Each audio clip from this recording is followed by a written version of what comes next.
Kwenye swala la kununua bidhaa za umeme, kuna vitu ambavyo mtu anatakiwa kuvifuatilia kabla ya kununua bidhaa yake. Mfano, unahitaji kununua fridge either ya Samsung au LG, Hisense. Kwanza kabisa, cha kwanza unatakiwa ujue hiyo fridge ni inverter au sio inverter. Kwa nini tunasema inverter?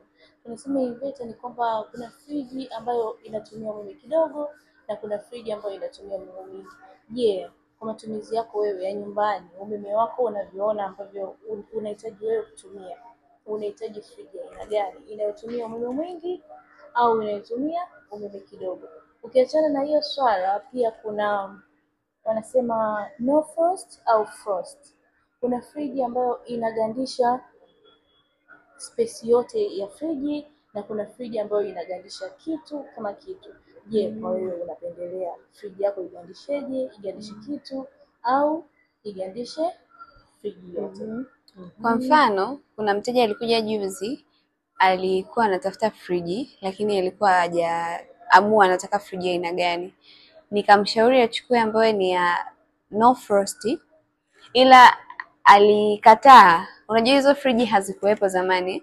Yeye akasema yani mpaka aamini friji kwamba inagandisha, mpaka yani atumie nguvu kutoa kile kitu kwenye friji. Nilijaribu kumuelewesha na mwisho alielewa na alichukua friji ya no frost. Yani kuna watu baadhi hawajafahamu kwamba kuna teknolojia imetengenezwa, yani kitu kinakuwa kinabaki fresh kama kilivyo, sio mpaka mabarafu yabaki kwenye friji hivyo. Kwa hiyo ni kweli. Kwa hiyo ukifuatilia kwenye hizo hatua mbili za kwanza, basi friji yako utaweza kuitumia kwa usahihi zaidi na pia itaweza kudumu kwa muda mrefu. Unaweza ukapata mfano, tukisema swala kwenye inverter kama nilivyosema, kuna friji inatumia kama unit moja sikosei kwa siku, au inaweza isifike moja. Hiyo ndio tunaita inverter. Kuna utofauti kidogo kwenye swala hilo la inverter na frost or non frost.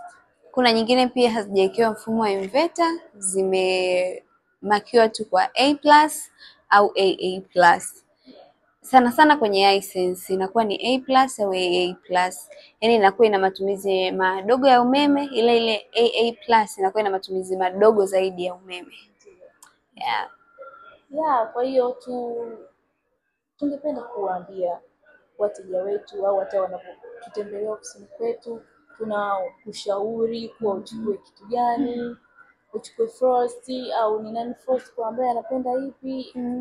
Tungependa kuwashauri hivyo. Na nimegundua pia wateja wengi wanapenda sana kupata elimu kabla ya kuchukua friji zao kabisa, kwa sababu wengi wanalalamika kwenye matumizi ya umeme. Kwa nahisi ni vizuri sana.